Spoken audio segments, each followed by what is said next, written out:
Where I come from, changing your religion does not just mean you change what you believe. It means you change your blood. It means you betray your clan, your family, your ancestors, your tribe, your entire lineage going back centuries. It means you become a ghost, someone who is alive but no longer exists, someone who can be erased without consequence. Where I come from, leaving Islam can get you killed, not as an exaggeration, not as a metaphor, killed, with a bullet, with a blade, in the street, in daylight. And the people who do it believe they are doing God's work. I come from Mogadishu, Somalia, a city that has been torn apart by war, by famine, by warlords, by extremists, by 30 years of chaos that the rest of the world has mostly forgotten about. A city where the sound of gunfire is as common as the sound of the ocean. A city where life is cheap and death is casual, and the only thing that holds people together is Islam and clan. I left both. My name is Abdi. I am 30 years old, and I am about to tell you a story that, by every logical measure, should not have a happy ending. A story that involves war, Al-Shabaab, betrayal, a midnight escape, refugee camps, and the kind of loneliness that makes you forget your own name. But it does have a happy ending, not because I earned it, not because I was brave enough or smart enough or strong enough, because someone reached into the darkest place I have ever been and pulled me out, and that someone had a name. His name was Jesus. Sit with me. This is going to be heavy, but I promise you, the light at the end is real. Let me tell you about Mogadishu so you understand what I am talking about when I say I grew up in chaos. Mogadishu was once called the White Pearl of the Indian Ocean. Beautiful Italian colonial architecture. A coastline that could rival any beach in the world. Turquoise water, white sand, warm breeze. If you see photographs from the 1960s and 70s, it looks like a paradise. By the time I was born in 1996, the Pearl had been shattered. The Civil War had been raging for 5 years. Warlords controlled different sections of the city. There was no central government, no police, no courts, no rules except the rules of the gun. The beautiful buildings were pockmarked with bullet holes or reduced to rubble. The streets were dangerous. Life was organized around survival, and survival was organized around your clan. Clan. If you are not Somali, you might not understand the depth of what that word means. In Somalia, your clan is your identity. It is your protection. It is your social security system, your police force, your court of law, your family network, your everything. When you meet a Somali, one of the first things they ask, even before your name, is, what is your clan? Because your clan determines who will help you, who will trust you, who might kill you. My clan is the Hawiye, one of the major clans in Mogadishu. My sub-clan is the Abgal. These names might mean nothing to you, but in Mogadishu, they meant everything. They determined which neighborhoods were safe for me, which neighborhoods were dangerous, who I could marry, who I could do business with, who would protect me if trouble came. And Islam was woven into all of it. Clan and Islam were like two threads in the same rope. You could not separate them. Being Somali meant being Muslim. Being Muslim meant being Somali. There was no daylight between the two. If you said, I am Somali, but I am not Muslim, people would look at you like you had said, I am a fish, but I do not live in water. It was a contradiction, an impossibility. It did not compute. My father, Hassan, was a small trader in the Bakara market, the largest open-air market in Mogadishu, a chaotic, sprawling maze of stalls selling everything from electronics to khat to livestock. He was a tough man, not cruel, but hard. The war had made him hard. He had lost 2 brothers to clan violence. He had been shot at. He had seen things that no person should see. He survived by being alert, pragmatic, and deeply, fiercely loyal to his clan and his faith. My mother, Halimo, was the heart of our household. She was thin, strong, and never stopped moving. She cooked, cleaned, cared for 6 children, managed the household finances with nothing, and somehow kept us all alive in a city that seemed determined to kill us. She was also deeply religious. She prayed with an intensity that I found both admirable and frightening. When things were bad, when the fighting was close, when food was scarce, when one of us was sick and there was no medicine, she prayed like she was wrestling with God. Like her prayers were not requests, but demands. Ya Allah, protect my children. Not a hope, a command. I am the third of 6 children. 2 older sisters, myself, 2 younger brothers, and a baby sister who died of measles when she was 2 because there was no clinic open during a particularly bad period of fighting. My mother never recovered from that loss. She carried it like a stone sewn into her chest, and her faith, which should have been a comfort, seemed to make it worse. It was Allah's will, people told her. Allah gives and Allah takes. My mother would nod, because what else could she do? But I could see in her eyes that she did not understand, that the phrase Allah's will was not a comfort. It was a closed door, a door slammed in the face of a grieving mother who just wanted to know why. That image, my mother's eyes, grieving and confused, accepting a God who takes babies without explanation, stayed with me. It planted a question in my mind that would grow for years before it finally bore fruit. Is God really like that? Is God really someone who takes a 2-year-old girl and offers no reason?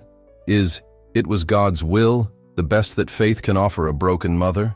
I did not have an alternative answer at the time. I did not even have language for the question. I was just a boy in Mogadishu trying to survive. My education was interrupted by war. That is a polite way of saying I barely went to school. The schools opened and closed depending on the security situation. When the fighting was far away, you went to school. When it was close, you stayed home. When it was very close, you ran. I learned more from the streets than from any classroom. I learned how to read a situation, which streets were safe, which corners to avoid, which sounds meant danger. I learned how to identify the crack of an AK-47 versus the deeper thud of a heavier weapon. I learned how to run. Every child in Mogadishu learns how to run.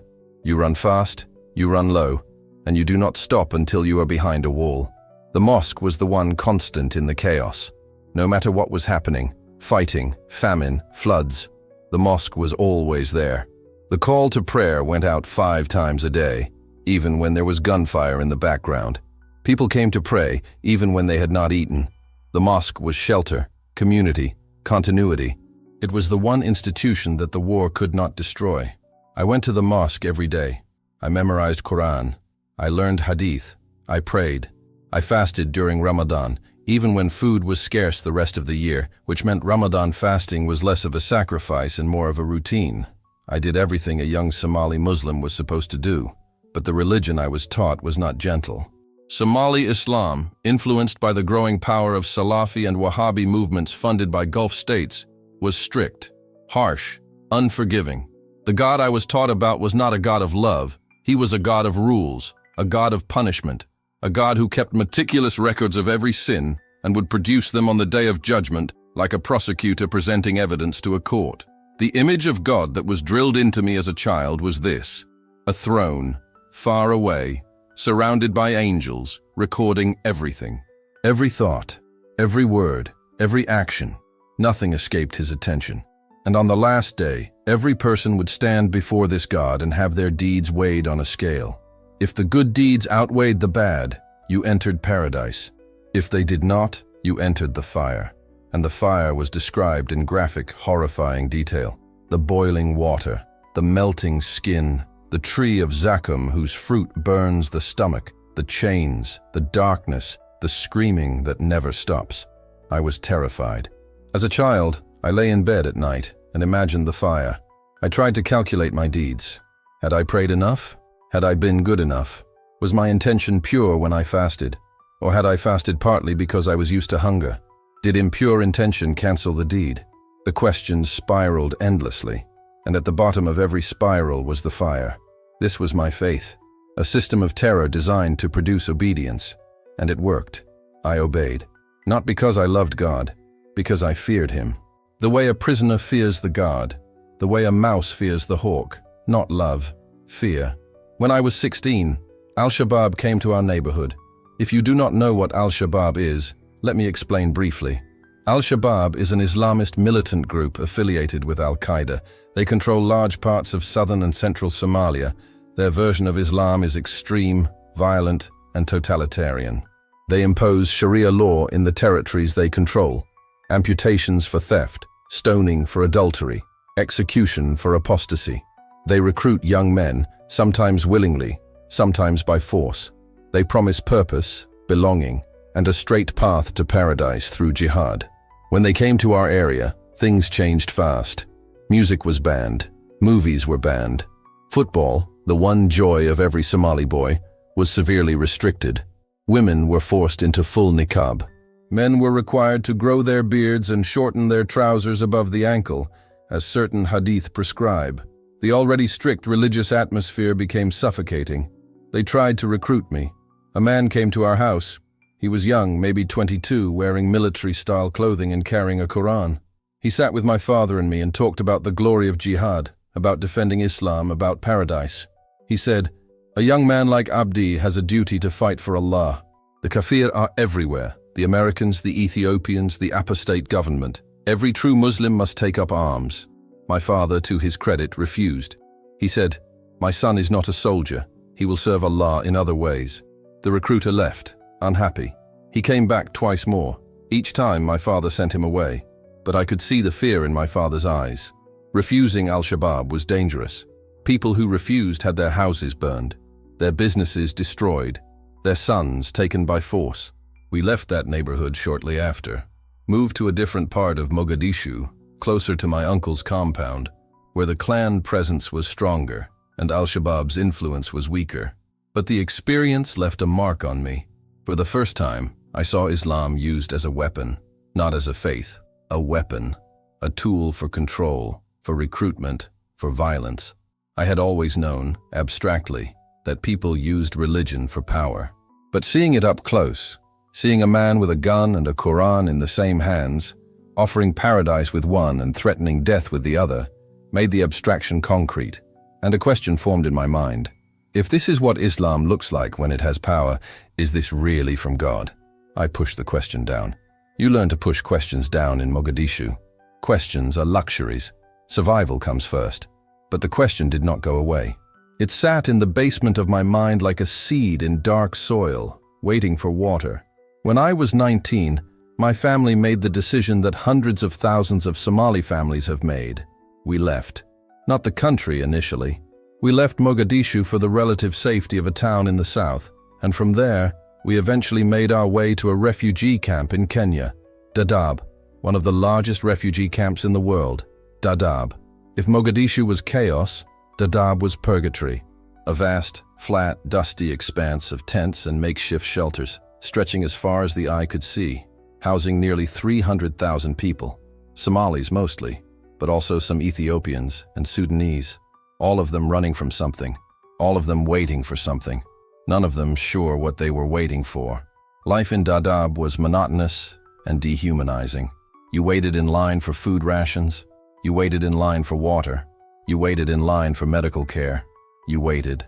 That was the primary activity of the camp, waiting, waiting for resettlement, waiting for the situation in Somalia to improve, waiting for someone, somewhere, to notice that 300,000 human beings were living in a desert with nothing to do and nowhere to go. My father grew bitter in Dadaab. The strong, pragmatic trader who had navigated Mogadishu's chaos with street intelligence became a hollow man. He sat in our shelter and stared at the canvas walls and said very little. The helplessness of the camp, the inability to provide for his family, the dependency on rations, the loss of purpose, destroyed something in him. He was not old, maybe 50, but he looked 70. The war and the displacement had aged him in dog years. My mother prayed. That was her response to everything. Prayer. She prayed 5 times a day with that same fierce intensity. She organized women's prayer circles in the camp. She recited Quran over sick children. She was the spiritual anchor of our little family. Even as the seas of displacement threatened to drown us all, I was lost. 19 years old, no education to speak of, no prospects, no future. I did what many young men in the camp did. I drifted. I spent time at the camp's mosque. I played football on the dusty grounds. I slept. I woke up. I did it again. Days blurred into weeks, weeks into months, months into years. But something happened in Dadaab that changed my life. And it happened in the most unlikely place, a classroom.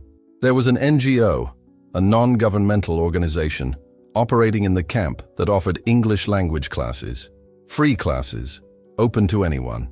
I enrolled mostly out of boredom. I had nothing else to do, and English seemed like a useful skill. If I ever got resettled, the distant, almost mythical dream of every refugee, I would need English. The teacher was a Kenyan man named James. He was in his 30s, calm, patient, with a deep voice and a way of speaking that made you feel like what you were saying mattered. He was also a Christian. I did not know this at first. He did not wear it on his sleeve. He did not preach. He just taught English. But there was something about him, a quality I could not name at the time, that drew people to him. His class was always full, not just because of the English, because of James. James treated every student with respect. In a camp where you were a number, a statistic, a faceless body in a tent, James called you by name. He remembered your story. He asked about your family. He looked you in the eyes when he talked to you, and his eyes said, "You are a person, not a refugee. You matter." I had never been treated that way by someone outside my clan. In Somali culture, your value is determined by your clan, your gender, your age, your religious piety. James did not care about any of that.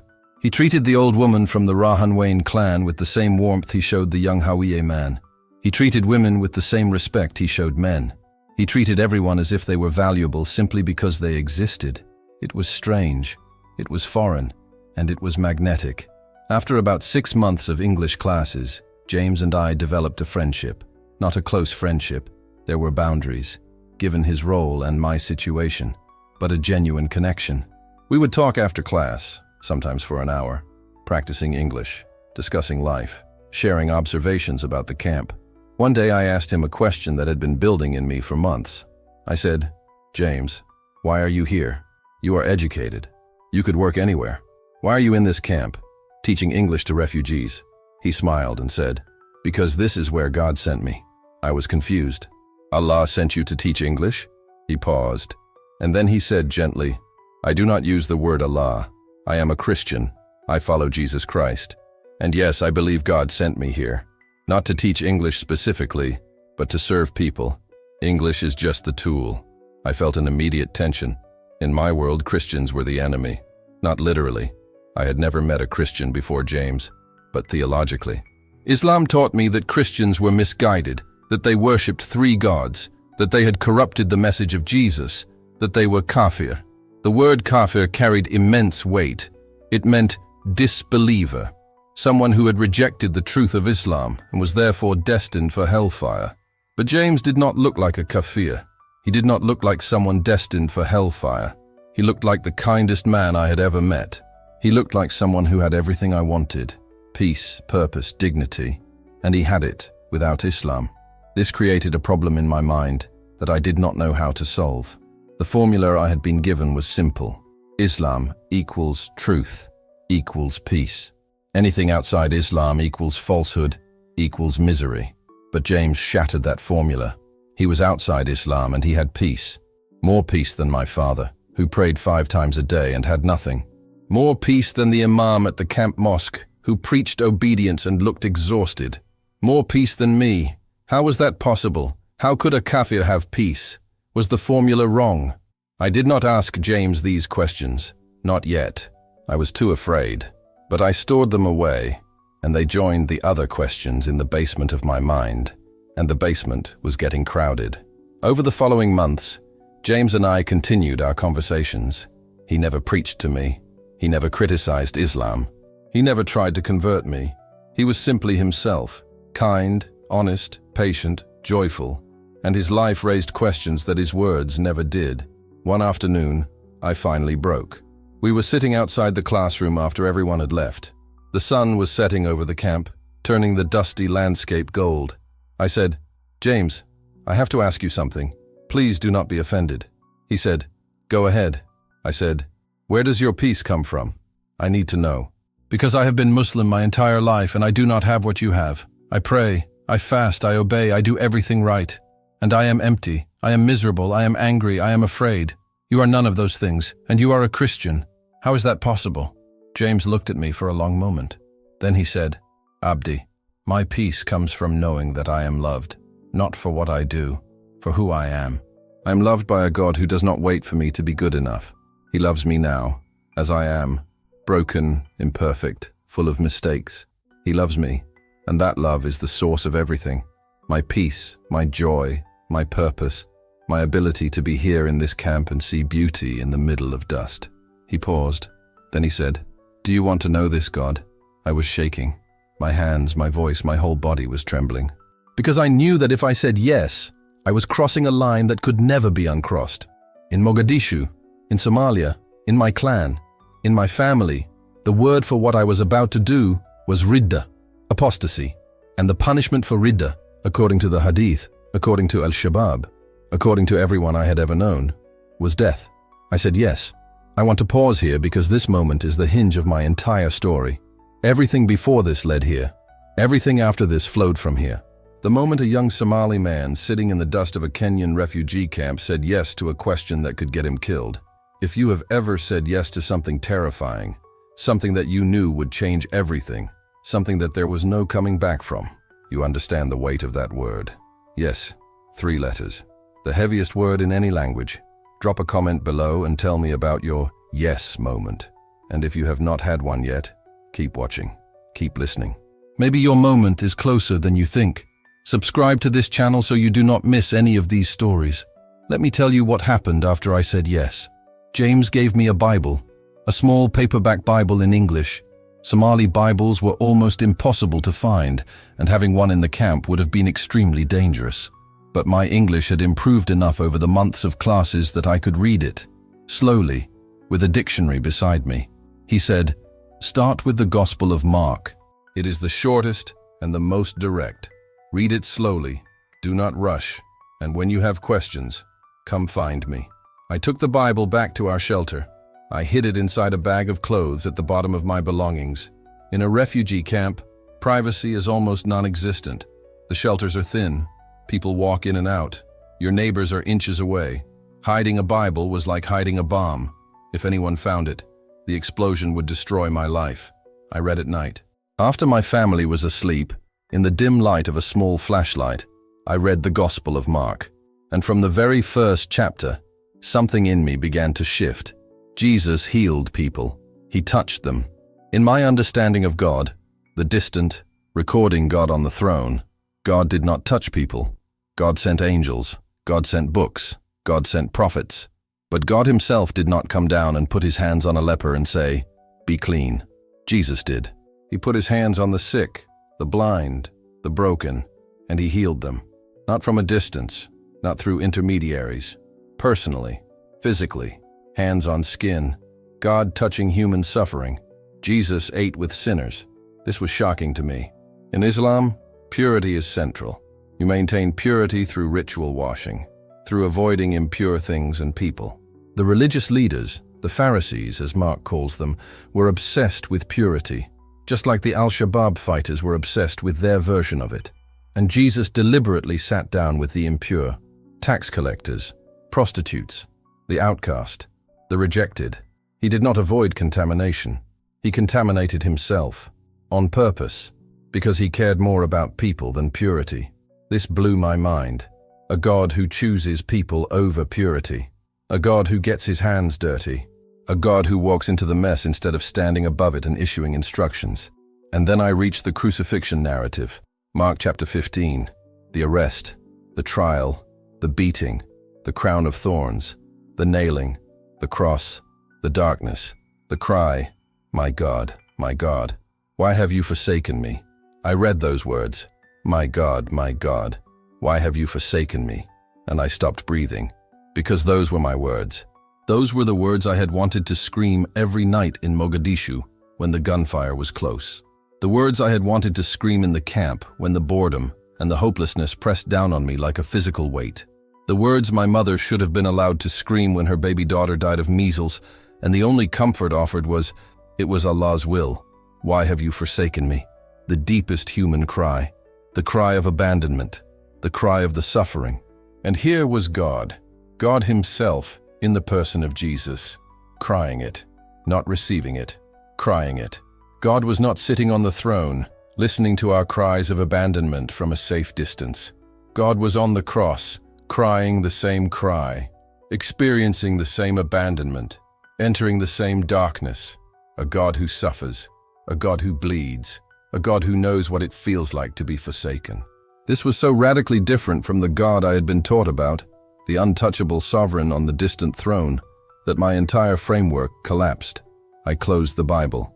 I lay in the dark, listening to my family breathing around me, and I felt the tears running down my face into the thin mattress, and I whispered, so quietly that only the night could hear, this God. This is the God I have been looking for, the God who bleeds with me. My conversion was not a single moment. It was a process, a series of conversations with James, readings in the tent at night, and a growing, undeniable awareness that I was being drawn towards something, or someone, who was drawing me with a force I could not resist. But there was a moment when I made it official, when I said the words out loud to another human being and made them real. It happened about 4 months after James gave me the Bible. We were sitting in the classroom after hours. He had been patient with me, so patient. He had answered my questions without rushing me. He had let me doubt, let me argue, let me push back. He never said, "You are wrong." He never said, "Islam is false." He simply presented Jesus and let Jesus speak for himself. That evening I said, "James, I want to follow Jesus." He did not cheer. He did not celebrate. He looked at me with the most serious expression I had ever seen on his face and said, "Abdi, do you understand what this means? For you, for your family, for your safety?" I said, "Yes." He said, "Are you sure? Because once you take this step, you cannot untake it. Not in your heart and not in the eyes of your community." I said, "I am sure. I have never been more sure of anything in my life." He prayed with me. We bowed our heads in that dusty classroom. 2 men from different countries, different cultures, different backgrounds, united by the same God, and he led me in a prayer of surrender. I repeated after him, word by word, in English that was still imperfect, but carried the full weight of my heart. "Lord Jesus, I surrender my life to you. I believe you are the Son of God. I believe you died for my sins and rose from the dead. I invite you into my heart. I ask you to forgive me. I ask you to change me. I ask you to be my Lord and my Savior from this day forward." When I said Amen, I felt something break inside me, not painfully, gently, like a chain that had been around my chest my entire life suddenly snapping open. I took a breath, a real, full, deep breath, and it felt like the first real breath I had ever taken, like I had been breathing through a straw for 30 years, and someone had just removed it. James was crying. I was crying. We sat there in that classroom, 2 grown men weeping like children, and it was not embarrassing at all. It was the most manly thing I had ever done, because it takes more courage to surrender than to fight. It takes more strength to cry than to remain stone-faced. And it takes more bravery to say, "I need a savior," than to pretend you can save yourself. I was a Christian, a Somali Christian. 2 words that were never supposed to go together. 2 words that my entire world said were a contradiction. 2 words that could get me killed. And I had never been more alive. The immediate problem was survival, not spiritual survival. Spiritual survival was handled. Jesus had me. The problem was physical survival. Staying alive as a secret Christian in a refugee camp full of Somalis. I could not tell my family. I could not tell anyone in my clan. I could not tell my friends. The consequences of discovery were not hypothetical. A few months before my conversion, a young Somali man in a different section of the camp had been rumored to have converted to Christianity. He was beaten so badly by a group of young men that he had to be evacuated to a hospital in Nairobi. He never came back to the camp. No one knew if he survived. That was the reality. That was what I was dealing with. James understood the danger. He helped me develop a strategy. I would continue attending the mosque, performing the prayers, living the external Muslim life.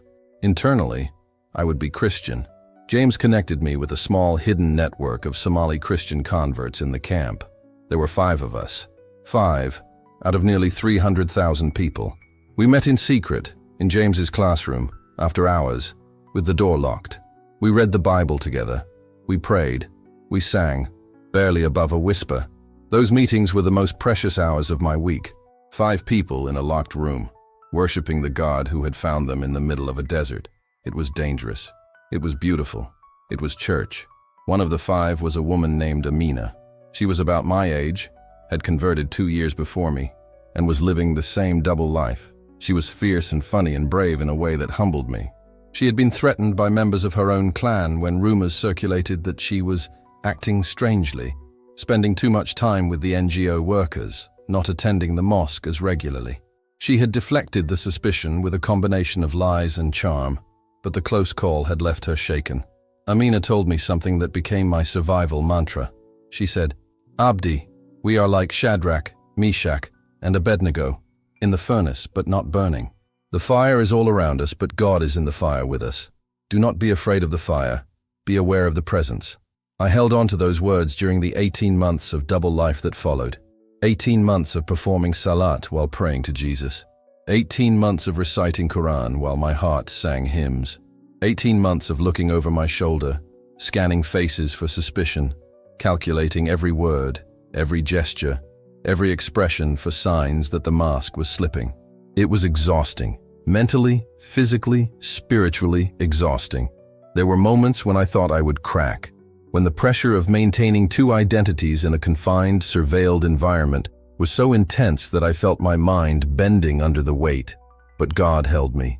Through James, through the secret believers, through the words of Scripture that I read by flashlight in my tent, through the quiet, steady presence that I felt every morning when I woke and every night when I lay down, God held me. He did not remove the danger.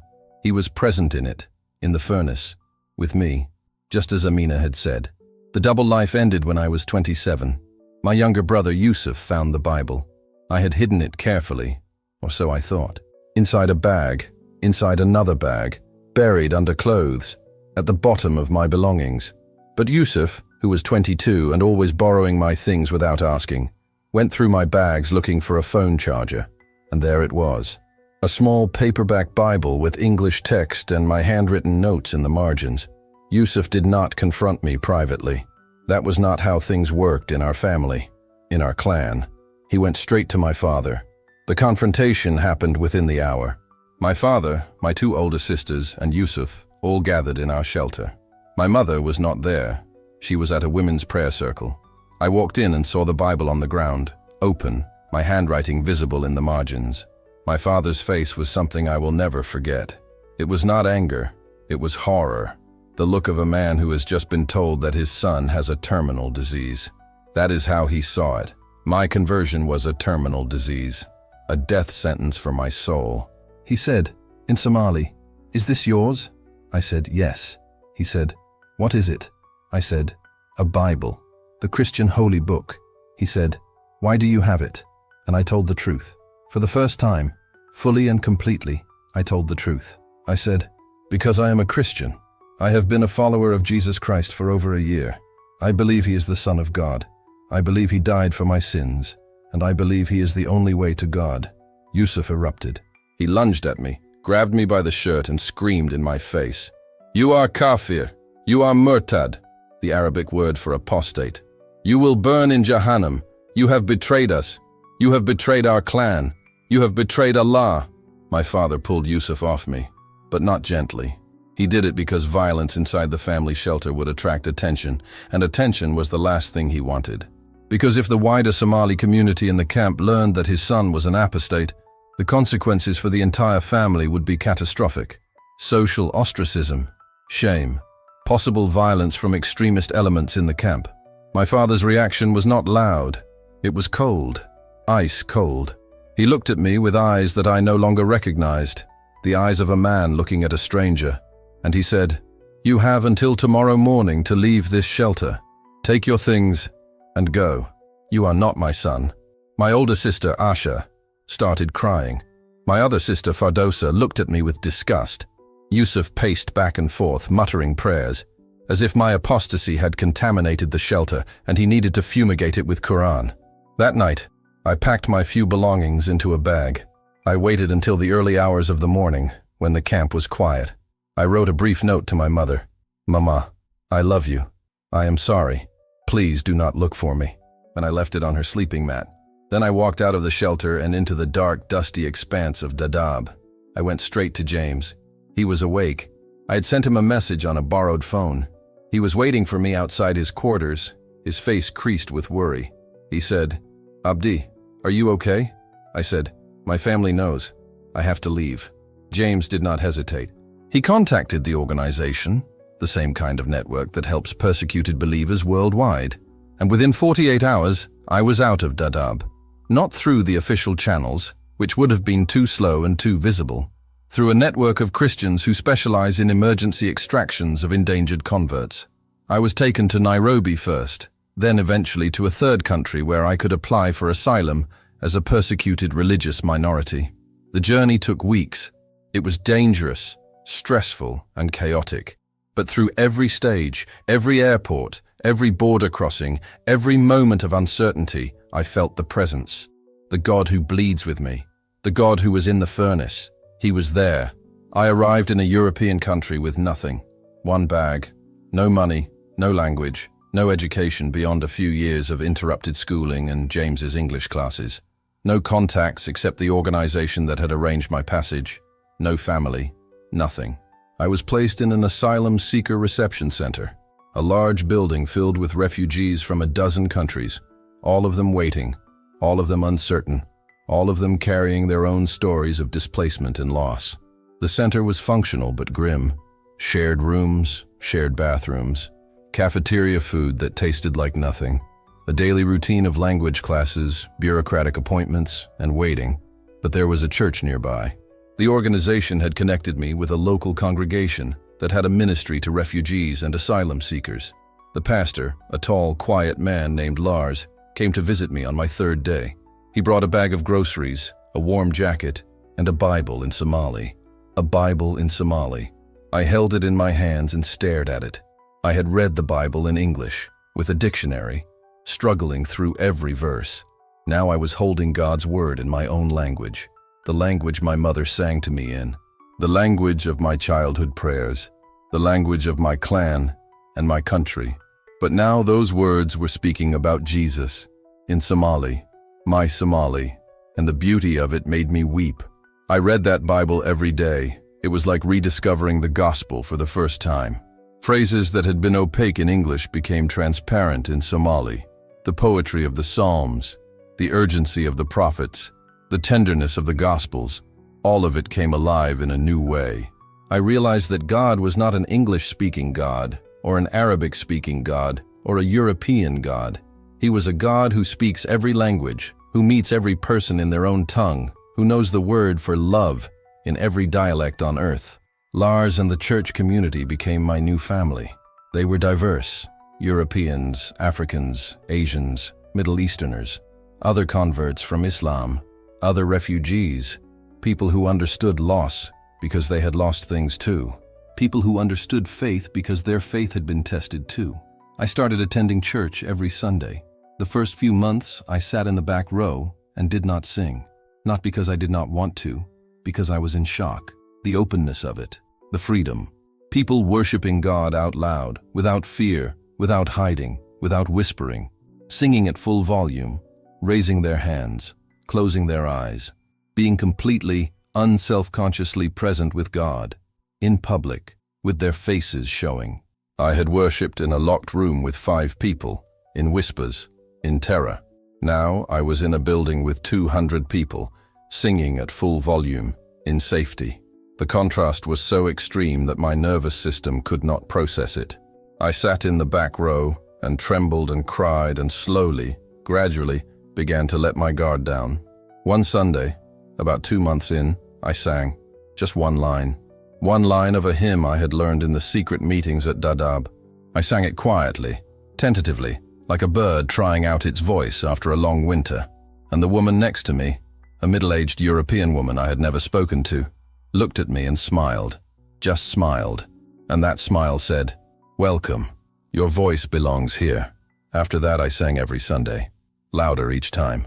Until one day I was singing at full voice, eyes closed, hands lifted, tears streaming, pouring out my heart to the God who had found me in a refugee camp, who had hidden me in a furnace, who had carried me across continents, who had given me a Bible in my own language, who had given me a church, who had given me a family, who had given me a voice.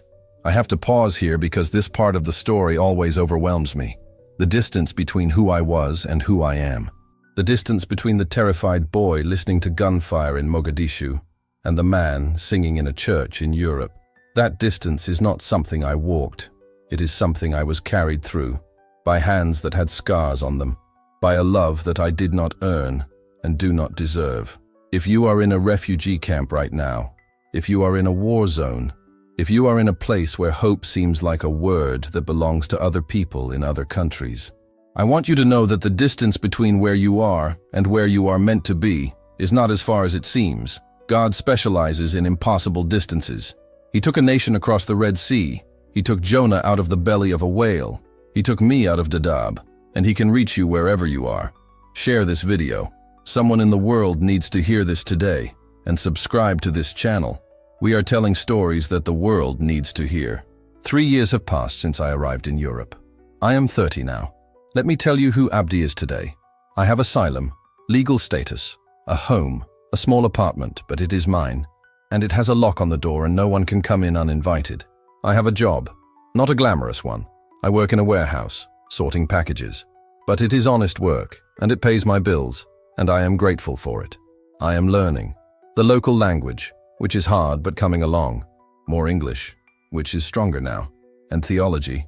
I am taking online courses from a Bible school, studying the faith that saved my life. I want to understand it deeply, not just feel it, understand it, so that one day, when someone asks me the question I asked James, where does your peace come from?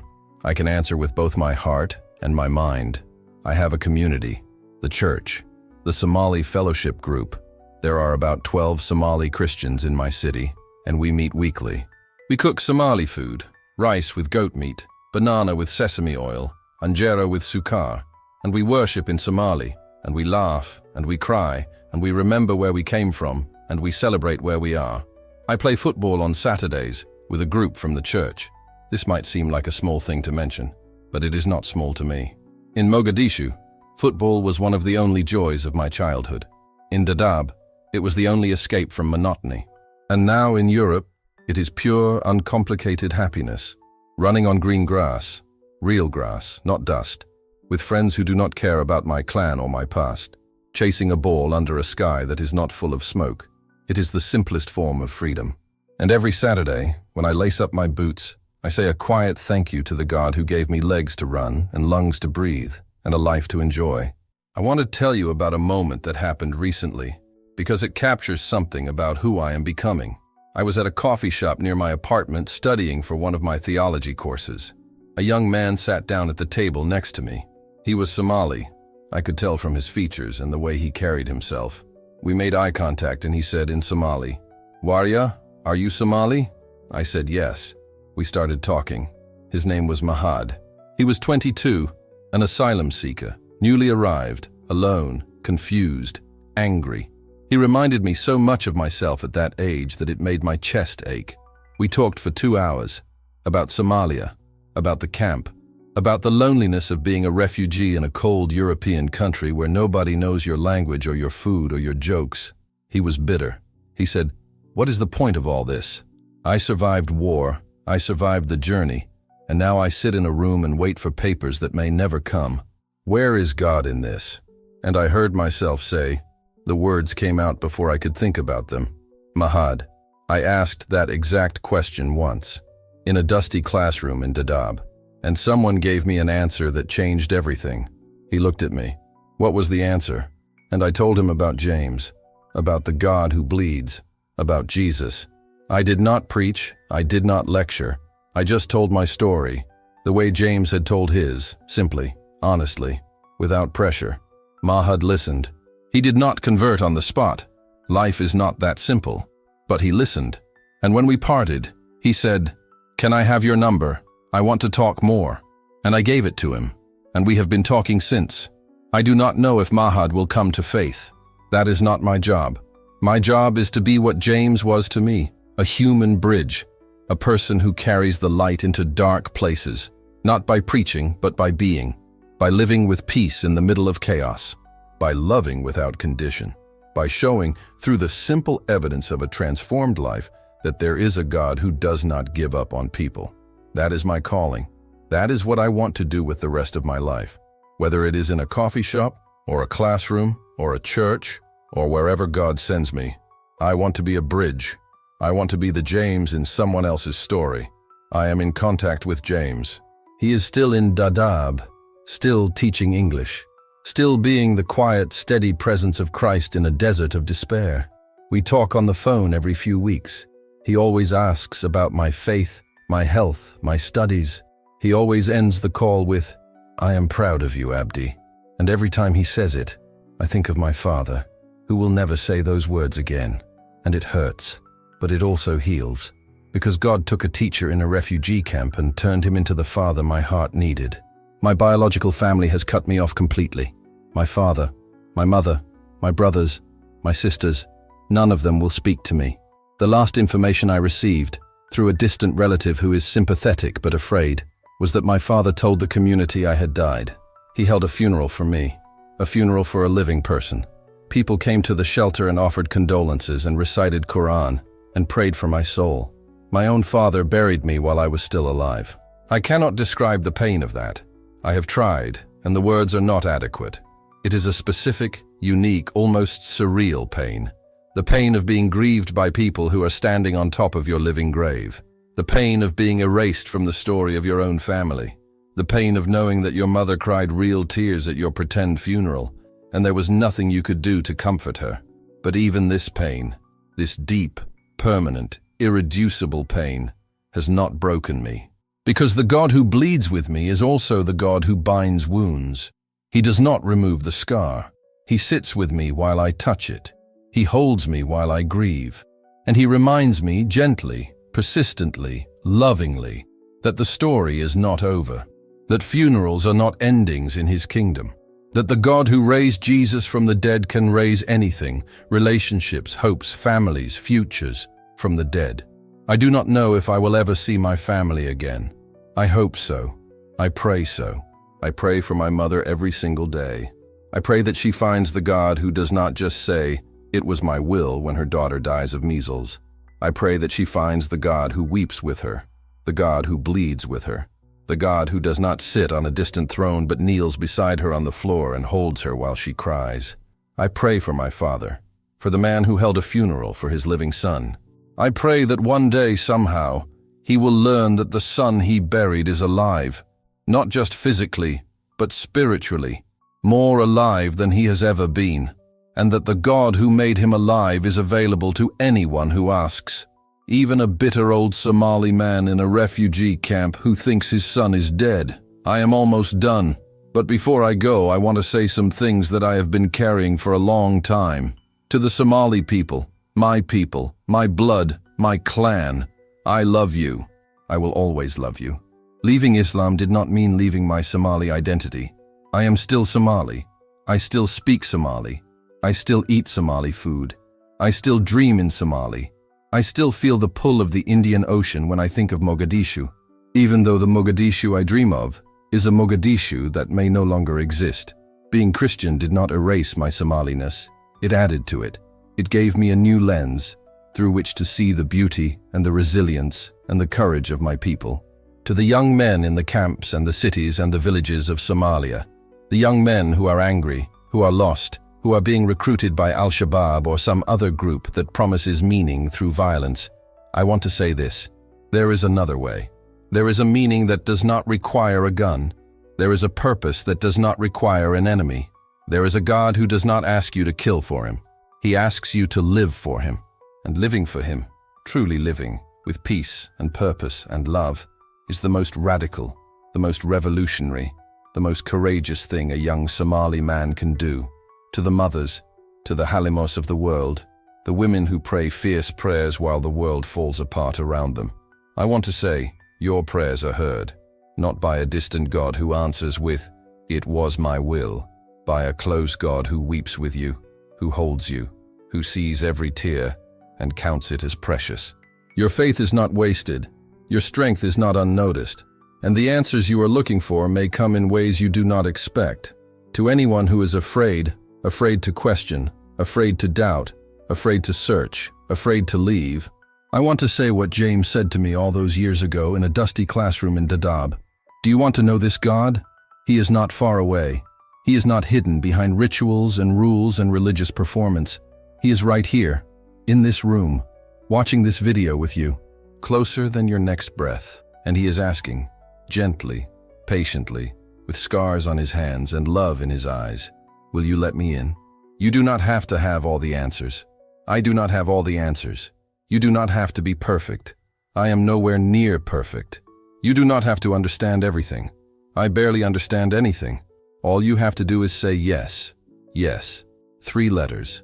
The heaviest word in any language, and the lightest. Because the moment you say it, every chain falls away. Every weight lifts. Every cage opens. And the God who bled for you catches you and carries you and never, ever lets you go.